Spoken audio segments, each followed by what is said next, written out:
हम सब Pakistan central cotton committee ministry बराए national food security and research के इस मेन इंस्टीट्यूट सकन पर सरापा एहतजाज आज 5 मार्च 2024 आज इस एहतजाज को 316 रोज़ हो चुके हैं, जो पाकिस्तान की तारीख का तवील अरसे का एहतजाज बन चुका है। पर अफसोस के साथ करना पड़ता है, इस तवील अरसे का एहतजाज का पाकिस्तान की आला हुकाम ने नोटिस नहीं लिया, जबकि ये मिनिस्ट्री नेशनल फूड सिक्योरिटी के मातहत चलने वाला PCC इदारा, उसके आला अफसरान भी कोई नोटिस नहीं लिया, ना ही संजीदगी का मुजाहरा कर रहे हैं, ना ही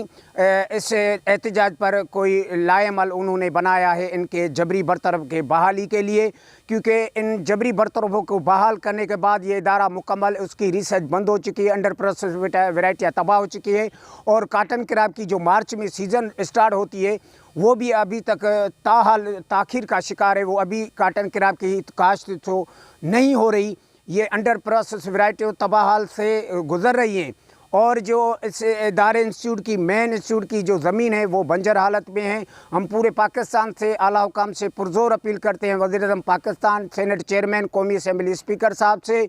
और सुप्रीम कोर्ट ऑफ पाकिस्तान से मुतालबा करते हैं कि खुदारा फौरी तौर पर इस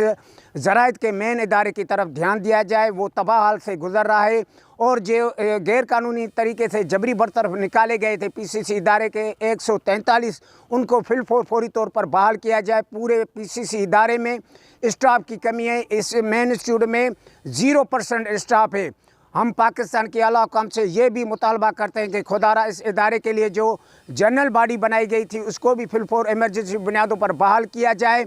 और वाइस प्रेसिडेंट की पोस्ट की तैनाती की भी फौरी तौर पर तैनाती का नोटिफिकेशन जारी किया जाए। मगर अफसोस के साथ कहना पड़ा है कि मिनिस्ट्री नेशनल फूड सिक्योरिटी के आला हुकाम अभी तक ना VP की पोस्ट की तैनाती की जारी है, ना ही PCC इदारे के लिए कोई इकदाम उठाए जा रहे हैं। दूसरी जानब मुसलसल ये इदारा तबाही की तरफ जा रहा है, रिसर्च मुसलसल बंदे ज़मीनें बंजर हैं, पर उस पर भी मुकम्मल खामोशी इख्तियार कर चुके हैं मिनिस्ट्री नेशनल फूड सिक्योरिटी के आला हुकाम और PCC इदारे के सारे आला हुकाम। खुदारा फौरी तौर पर हमारे साथ इंसाफ किया जाए और 7 मार्च को जो हेयरिंग है इस्लामाबाद हाई कोर्ट में, हम उस मर्द मुजाहिद मजदूरों के कायद, मजदूरों के बानी, एपेक कमेटी के बानी मोहतरम जनाब डॉक्टर कादर मदोखेल साहब के तहे दिल से शुक्रगुजार हैं, जो इस मजदूरों के लिए, पूरे पाकिस्तान के लिए इस केस को हैंडल करें और वो ख़ुद 7 तारीख को इस केस को फाइनल जो हेयरिंग है, फाइनल फैसला आने वाला है। हमें उम्मीद है कि इस्लामाबाद के